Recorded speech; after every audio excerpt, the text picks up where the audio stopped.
Aujourd'hui, nous nous retrouvons pour un épisode exceptionnel, étant donné que nous recevons un joueur de tennis international, so I am going to switch in English, and I let you with my discussion with Noah Rubin. Jingle. Tu es nouveau sur cette chaîne? Pour ne rien manquer de l'actualité tennis, abonne-toi et active les notifications en cliquant sur la petite cloche. Le contenu te plaît? Fais-le nous savoir en mettant un pouce bleu. De plus, si tu souhaites prolonger l'échange, tu peux nous suivre sur tous nos réseaux sociaux et rejoindre notre Discord. So, today I have the pleasure to have an international guest, Noah Rubin.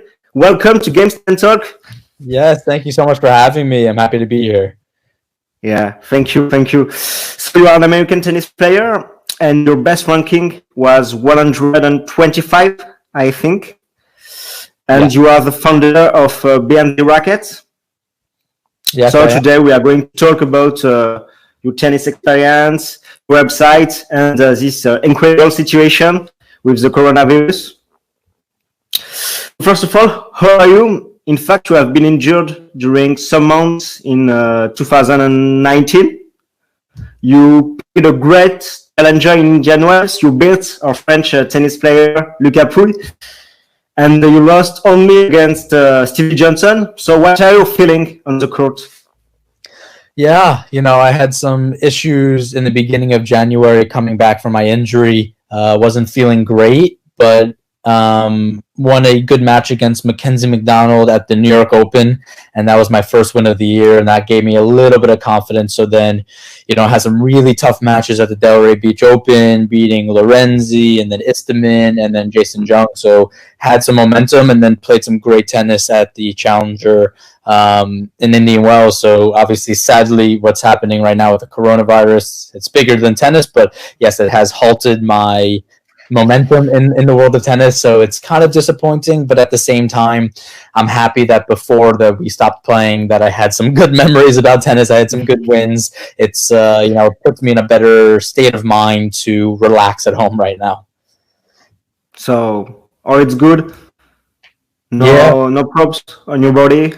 Yeah, so no, right now, while playing those matches, I was definitely probably in the best shape mentally and physically that I've been in a long time. Felt really no pain in my arm, which was, I had a stress reaction in my elbow right after a few tough challengers after the US Open last year.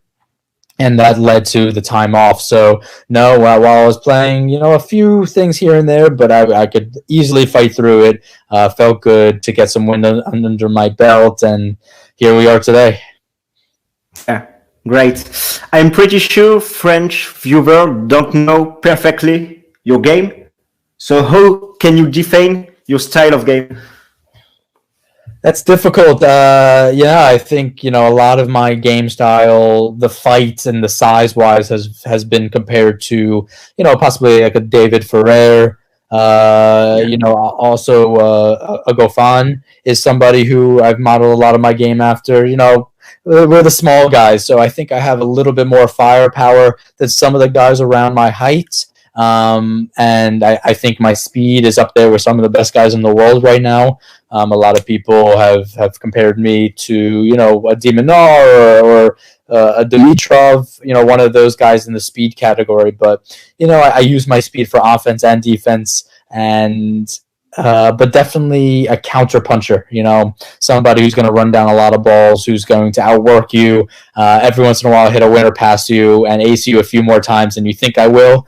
But that's kind of what my game is up to, and when I'm playing well, I feel like I can compete against anybody in the world. Yeah, it's interesting because it's a little bit different of other American player, which only one serve and one forehand. You are a game more complete. Yeah, no, it's funny. A lot of people, besides some of the injuries I've had, I think that's kind of the reason that my career hasn't taken off fully, and it's going to take a little bit more time for me to get, to a top 100 or top 50 places, because if some of these guys like a Taylor Fritz, he's playing great tennis. If he has a great week, which is serving well, big forehand, if those things are on, he could win or a 250 or anything like that. For me, that could be the same thing.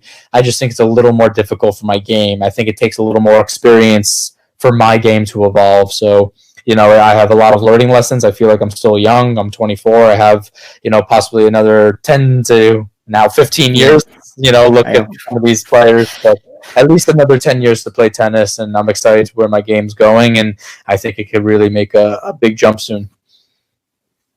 Okay, great. In this period, I want to recall some great moments of your career. You played Roger Federer during his incredible comeback at the Australian Open in 2017. Second round, you lead 5-2 in the third set, and you have 2 set points, I think, in his serve. How do you prepare this kind of match? What were you feeling during this moment? Yeah, it was crazy. He was one of the top players that I've never been on the court with before. Nadal I practiced with, Djokovic I played exhibitions with, Wawrinka practiced with, Murray I trained with during the off season, and so I knew all these guys, but Federer I didn't really know that well. And here I was stepping on the court after three qualifying matches and a tough 5-setter against fellow American Bjorn Fratangelo. So I'm coming up against Federer, my idol, and I'm looking across the net at the coin toss, and I'm like, wow, that's Roger Federer. And you see it, and you're looking around, and it's 15,000 people, packed stadium, Rod Laver Arena. And everybody's like, oh, this is a great opportunity. He's coming back. This was the time where people were thinking he might retire.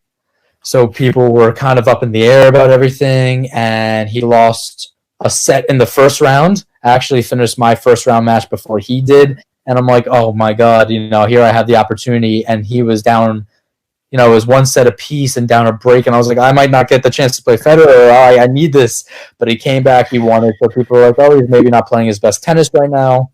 But obviously, he went on to have one of the greatest years he's had in his career. So to be a part of that, to play him, to have the opportunities of, making him upset. I said, I went up a break in the third set, 3-0, and I screamed, come on. And he then looked at me for 5 minutes break during the changeover, the TV timeout and everything. And I'm like, oh my God, I made Roger Federer upset. I mean, that was just a crazy thing for me. I never thought I could do that. So that really put in my head that, while I'm playing good tennis, when I'm feeling good, when I'm ready to compete, I think I'm dangerous against anybody. And at this moment, did you have a particular tactic to bother or to beat Roger Federer? Yeah, not really. I was playing well, and obviously I knew he had a lack of confidence. I felt like I was in better physical shape, maybe, and I was really hoping to take that third set because looking over at the other side of the court, I felt better than he looked. So I felt like in a fourth set, I had some momentum with me if I could have closed that out. So obviously it's a little disappointing it didn't go that way. But yeah, I mean, it felt good. I was playing some good tennis even early on, making a lot of balls, moving well, hitting the shots I wanted to hit. So maybe it wasn't perfect tennis, but it was under those circumstances, it was very good. And to get yourself in that situation at that age, I was 21, just about 21 years old, and it was crazy. I worked my way beating some really good players. I beat Cedric Stedby, who was top 100. I beat Donskoy. I beat Carballos Bain. I beat some really top players to get into the tournament, and then Bjorn Fratangelo, my first 5-set match. And to have the opportunity, my coaches were like, let's just enjoy this. Let's have fun. Let's go out there. Let's beat Roger Federer, and let's just have fun with this. Yeah, great moments. And you won Wimbledon 2014 in junior. How do you manage the transition between the junior tour and the professional tour? Yeah, it was tough. It was, one of the most successful months of my, career, even to this day, is, I won junior Wimbledon, and then it was about 2 weeks, and then I won the junior national championships in the US for singles and doubles. So, here I am, basically one of the top players in the world at this time, about to make the decision if I go to school or not. And, a lot of people were like, oh, there's no way he's going to school. And then I did. So for me, it was definitely a different transition, whether it was sponsors or anybody else. It was definitely a different feel. I chose the path of college. I chose to try to see if I could conquer that level. I like knowing that every step of the way I'm making sure that I'm better than those players at that level, just so I'm not skipping any steps and I'm not being too arrogant. I just want to prove to myself that I've reached that level and I can go to the next one. So I only stayed a year, but it was a different transition than a lot of other players. And but I had some good success right out of school that helped me transition to the pros. So, do you think at this moment your best surface is grass or not? Maybe hard. Yeah, it's tricky. It's very tricky to say. When I was a junior, actually, my favorite was clay. One of my best results early on when I was playing mostly junior tournaments when I was around 15 years old. I reached, I believe, the round 16 or quarterfinals of the French Open, beating at the time number 2 in the world was Liam Brody, and beating, I think, Nishioka as well. So that was on clay. So I had a lot of good wins at that time, and that's the surface I felt most comfortable on. But then when I first started, obviously a lot of only college tournaments are played on hard court. And then when I came out of school, my best results were on hard court as well. I won my first challenger indoor hard. I won my first main draw Grand Slam on hard court at the Australian Open. And so you're like, okay, I have good results there. But then I, won the wild card playoff on clay. So my game really transitioned to a lot of surfaces. And, I qualified for Wimbledon last year playing some good grass court tennis. So, I think somebody of my height, I think if you have an extreme height, you look at, let's say, an Opelka or an Isner, they're going to be good at every surface as well because their serve is so good that it's good on every surface. If you look at a Demonar, if you look at a Goffin, these guys are good at every surface because they're so athletic that their movement is going to be better than a lot of other guys. So it transitions to so many different surfaces. So, you say that I'm very athletic, so I can slide on grass, hard, and clay. That's going to give me, a leg up on a lot of the competition. So again, hard is probably unanimously my favorite surface. Yeah, but again, I love playing on red clay. I've had a lot of success. And then Wimbledon on grass, I qualified last year and I won junior Wimbledon. So I think it really flows between every surface. Yeah, a good profile. And once again, it's interesting because American players don't like clay. It's I know you hear about Americans skipping the clay court season sometimes or just going to the French Open. Again, I had success early on. I knew I love sliding on clay. I had a lot of fun playing on it. Obviously, we as Americans, we don't always have the chance to play on red clay. It's hard true a lot of the times, but if we do have the chance and, getting opportunities to play at the French Open and having that success early on, I just love sliding on it. I love the dirty feeling. I loved, just being a mess and falling on the court. And it was just an incredible experience. So to take that home and to play against other players that maybe aren't very comfortable and playing on the green clay against them, I think that gave me the confidence I needed. Yeah. And how do you organize your training between practice session on the court and some fitness? Do you follow a particular diet? Yeah, it's tough. I think there's no perfect answer for what you should do as a tennis player. You have a guy like Nadal, everybody's like, oh my God, this guy's in insane shape. And he's one that says, I barely work out in the gym. He's one that's putting more hours on the court, which I think I've taken a lot of that into my game. I think I've done a lot more movement drills on court with the racket, with hitting a ball more than in the gym, because I think the best preparation is tennis itself. So it doesn't necessarily, while you're doing these movement drills or other things on the court, I may not be worrying about how my forehand looks or how my backhand feels, but at least I'm hitting a tennis ball and moving at the same time. So I'm getting the feel of that because, whether it's a bike workout. I have a full gym that I'm using right now while I'm quarantined during the coronavirus. But whether it's a bike or a track, yeah, it's a great workout, and you can get tired, and you can build your legs and your upper body, but it's not going to be the same as playing tennis. So I think no matter how much you work in the gym and everything, I think you have to be concerned about how much time on court you're having. Just fitness wise, I think it's super important just to get that movement on court, because that's what I do. My job is to run around the court for many hours a day. So if I can get that done, if I have the gym workouts, but also make sure I'm doing a lot of movement drills on court, whether it's two people on one side with me and they're just pushing me side to side. I think that's important to have. That builds a stamina that you can only build on the court, I believe. And for the tactic part, it's only the part of your coach, or do you have any suggestion for this tactic part against some opponents?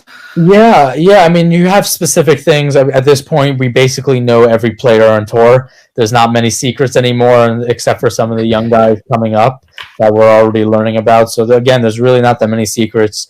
So yes, you watch a video on your opponent just to kind of see what's going on. Then you watch a video of yourself, how you've been playing for the past couple matches, and what you can get better. But yeah, I have coaches back home. For me, and I've spoken about this a lot, I think a lot. I think so much on the court. I think off the court. It's exhausting sometimes. But for me, it's about simplifying a lot of my tennis. It's about having one, maybe two tactics, usually one tactic, and it doesn't always change between opponents. You take this one tactic that I use very well, that I know I can, play my best tennis with, and then you change it just so slightly for the person you're playing against. And that's really it, because for me, once I overcomplicate things, once I think too much, that's when my game starts to sink down. Great. I think most people are not aware of the difficulties of a tennis player, where you are not ranked in the top 100 maybe. Can you highlight some difficulties of the tour, travel, money, for example? It was difficult. I reached my career high of 125 in the world. At that point, I was winning a decent amount. I qualified, won my first round at Atlanta, lost to Kyrgios during that tournament, then beat Yuzny and Isner in DC, and then that was around my career high. And at that point, things weren't really improving. I was happy with the way I was playing. I was making some more money, but I went back into a challenger. I lost quarterfinals of the challenger a couple weeks later, and nothing really changed for me. I was still not making that much money. I was still traveling on my own. It was a lot of issues I was dealing with. So I was realizing that even at 120 in the world, you're really not making that much money. I mean, you can travel with a coach and maybe a physio, but if you put a physio and a coach in the mix, you're probably losing $20,000, $30,000, $40,000 a year. Yeah. So the fact that these players, and at that point I was close to 100, you take somebody that's 180, 200, which is kind of where my ranking is at right now. You take somebody around there, they don't have money to pay for a coach, so that means you're traveling alone. That means you're dealing with losing matches quite often. That's what we do in tennis. You lose matches a lot. You're dealing with that alone. Then depression, anxiety, all these other issues come into play. So it's a snowball effect. And tennis doesn't make it easy to be happy. And this is a lot of the issues we've been dealing with. I mean, you don't have money. You don't have time because you're traveling month in, month out. And it really makes it very difficult to be happy in this sport, which is super sad to say because we love the sport of tennis so much. But the system that it's in, it doesn't allow for us to make money. It doesn't allow for us to grow. And hopefully it improves, and we're working on it. I'm working on it. I'm working on different ways to help fix it and help, bring new light to this world. But I think it's going to take some time because I don't see it happening in the near future. I think it's the purpose of your website, BehindTheRacquet. Can you present this website? Yeah, it happened. It's been about almost a year and a half now that I've been doing this. So I started it January 2019, right after the Australian Open. And I was jet lagged. I was awake at 3 o'clock in the morning watching Netflix on my phone. And so many ideas were coming to my head. And I've always had this idea. It was around that time where it really escalated. But I had all this idea of, one, how can I use all my free time? Because as a tennis player, we're not playing 20 hours a day. As any professional athlete, I know people think we're training 20 hours a day, but we're not. We're watching Netflix, we're on Xbox, we're talking to our friends, whatever it may be. So I was thinking of how can I use my time and how can I make a difference? Finally, I was looking up Humans of New York while watching this Netflix documentary about social media influencers.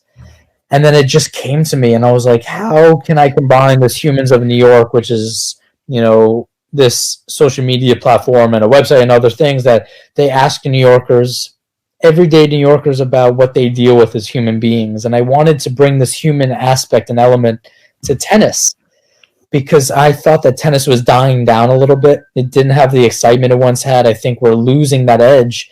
And it's really a tough place to be in right now because you talk about tennis being an individual sport, but the fans don't really know who these players are.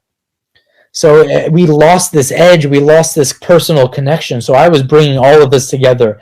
And within a matter of a few hours, I had Instagram handle, I had my Twitter handle, I had my email, I had the name, I had the first logo. And then within 3 days, I had my first story up. And within a week, I had 4 stories up. And then it just escalated. And I trademarked, I got the URL, and it was crazy. It happened so fast. But I'm pretty rational about things, so I know when things are good, could work or could not. And once this really started coming to light, I was like, I really believe in this. I really think it could work. So I wanted to highlight some of the things tennis players were dealing with. I wanted to bring that new excitement to players, bring a new fan base to tennis. And I just wanted to make a difference in the mental health world and to show that celebrities and tennis players also have a lot of these issues people are dealing with. Yeah, now you have a podcast. I see great in 2 people with your colleague.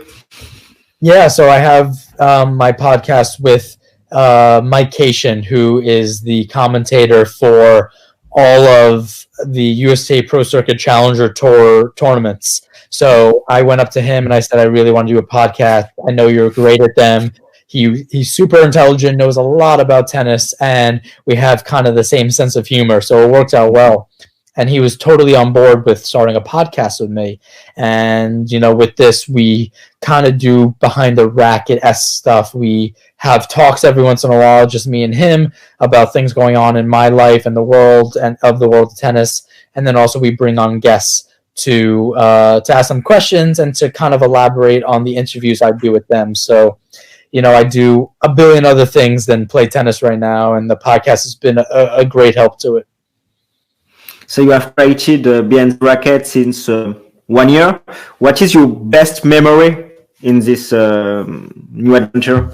At this point, it's kind of tough to say. I mean, on the media side, I got to do CBS Sunday Morning, which was a dream come true. It's one of the it's one of the most prominent news sources in the US, at least, maybe the world as well. And it's gotten so much coverage.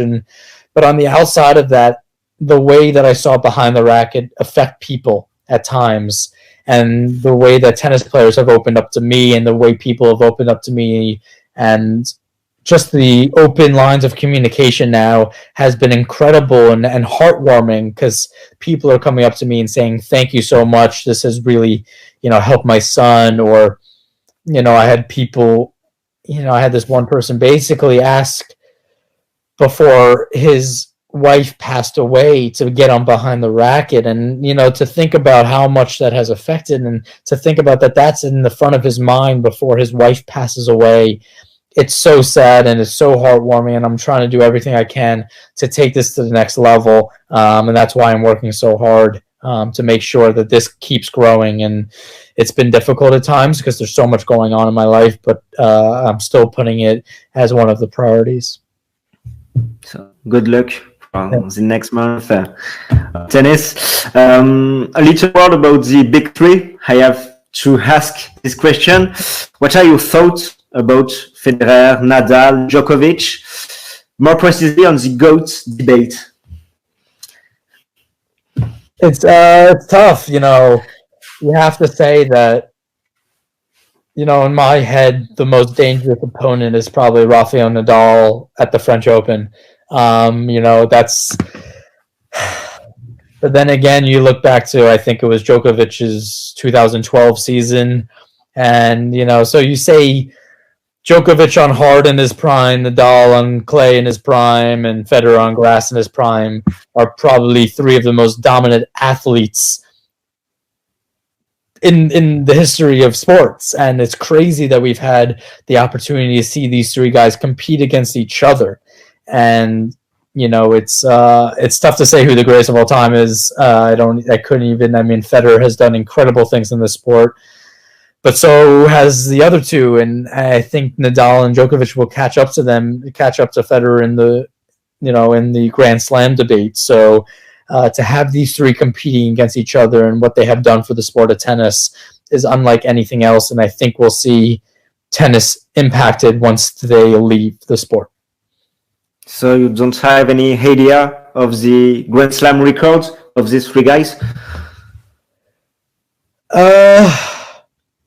No, I mean, I think at the end of it, I think I have to say that Djokovic will be on top of the Grand Slam count after everything's done. That's just how things are going. If you talk about age, you talk about body type and how people, injury-wise, I think Djokovic is in the best shape of them all. I think that's going to prove a big part of this. If he could play for another 6-7 years, you don't know how many Grand Slams he can get in that time. So it's going to see, it's going to be close between Nadal and Djokovic, but I think they'll both pass Federer.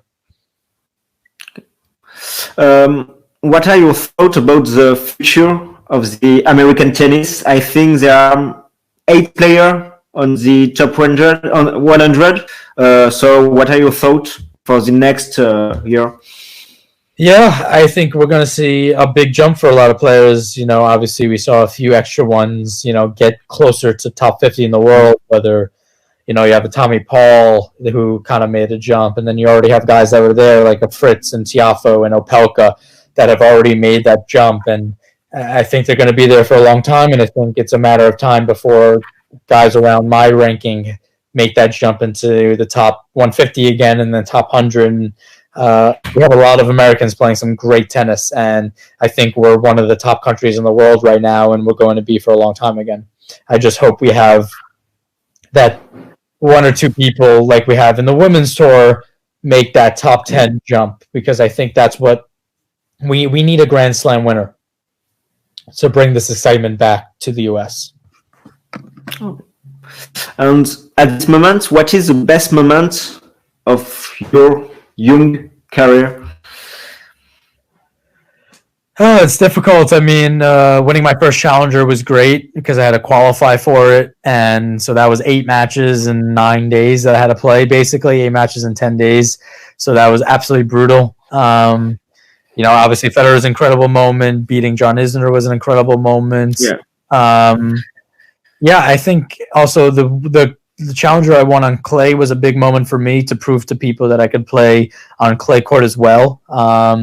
During that tournament, I beat Hugo Deleon and Christian Garin, who are both great clay court players. And I've had a few really good moments, and I was fortunate enough that I have a few challengers under my belt, because not everybody has the opportunity to title tournaments. I mean, if you win one tournament a year, you're probably having a pretty good year.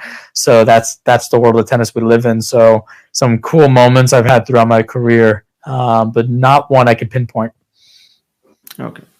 So now the last part of this interview, coronavirus debate. What are your thoughts? 6 weeks off. Do you have any visibility of the following tournaments, following months? And today we have the report of the French Open. So what are your thoughts about all this kind of thing? Yeah, I mean, 6 weeks is it's not going to be 6 weeks. We already know that. It's going to be much longer than that. we have no idea how this is all going to work out. We have no idea about the money and points and everything else. And, obviously coronavirus is much bigger than this. And I fight a lot of people on Twitter that, everybody's like, let's worry about health and everything. And I'm like, believe me, I've spoken enough about that. When I talk about tennis on Twitter, I'm just talking about tennis. I know coronavirus is affecting health and well-being of millions of people now, and that's really at this point what we have to be concerned about. But the people that are healthy in the world of tennis, I think we can use some of this time for good if we can. We can see some of the issues wrong in tennis. We can try to fix some of the issues. We can try, to make our own paths again. Obviously I was giving lessons. I was about to start to give lessons in New York. I was starting to, obviously this is a good time for Behind the Racket to expand. I have some great interviews coming up with Daniel Medvedev. I did Barbara Strikova. I have Bencic coming up. I have a few great ones. So, use this time if I can. But again, we don't know how long this is going to be. This could really affect the next 2, 3, 4 months of tennis and the world. I mean, right now I'm in New York. I just got back from a mini vacation, actually. So now it's my girlfriend and I in my apartment, and we're just really quarantined ourselves. We're not going anywhere. We're staying home. It's going to be tricky, but we're going to try to use this time for whatever we can, try to, to our ability, enjoy moments and try to move behind the racket and everything in the right direction. I mean, she's home doing schoolwork. She's in veterinary school right now, and they moved all her classes online for the rest of the year. So this is the world we live in now. We're going to see. I think we're going to have a forced quarantine in the next few days where we're really not allowed to leave our houses. So hopefully we can get through this and let's just try to stay inside and not contaminate anybody else. And do you think ATP are going to freeze the ranking or not? That's tough to say. That is really difficult to say. I mean, if it was a full year of tennis, yes. But because, we don't know if it's going to be if it's only a 3-month period, I think they may shut it, allow points to keep falling off, which is a very unusual thing to say. That means a lot of people are going to have zeros on their list. I don't know what the rankings will look like, to be honest. But at the same time, this is unprecedented. I think people are not as worried about points because we're all losing out on points. I think people are more worried about money because then I know that we've made some money in our past, but here I am worried about, if this continues to pay rent for 3-4 months is going to be a really difficult thing for myself. So do you think ATP has the money to give us stipends or little percentages of money, which I think they should be doing because we're hourly workers like a lot of other people? We're definitely have made some more money than that's somebody that works in groceries or something like that. I understand that. I'm not arguing that. But at the same time, I don't have money for the next 3-4 months. I'm not making money, and I already wasn't making that much money. So I am worried like the rest of us, what will we do? And a little word about the French. Are you agree with this report? Because in 5 weeks, we are going to play the US Open, and after this, the French, without any preparation. So what are your thoughts? I'm happy that the French Open is still happening. It's a Grand Slam, and for us, that's where we make a lot of our money. Scheduling-wise, again, it's tough to say because players weren't asked about this. You see on Twitter where a lot of people are very upset. We're not necessarily that upset about the scheduling. We just want to be a part of the conversation. So we had no idea this was happening. We had no idea that people were talking about this. So, of course, we want to play the French Open and we want it to be a part of our schedule. But, maybe for the French, this was the only time it could have been played. Maybe this is the only time it could have happened. So, again, maybe we would have agreed to this if we had talks and communication, but we didn't. So, again, I'm happy it's on the schedule. I just wish that we can open up communication more with the players and the ATP and federations because, again, here I am just at home, which I think 95% of the other players are just at home as well. We have time to talk. We have time to get on calls. We have time to really communicate about what's happening, but the fact that this is not open lines of communication, it saddens me, because again, we have all the time in the world to talk about what's happening, and they aren't doing that right now. We hope.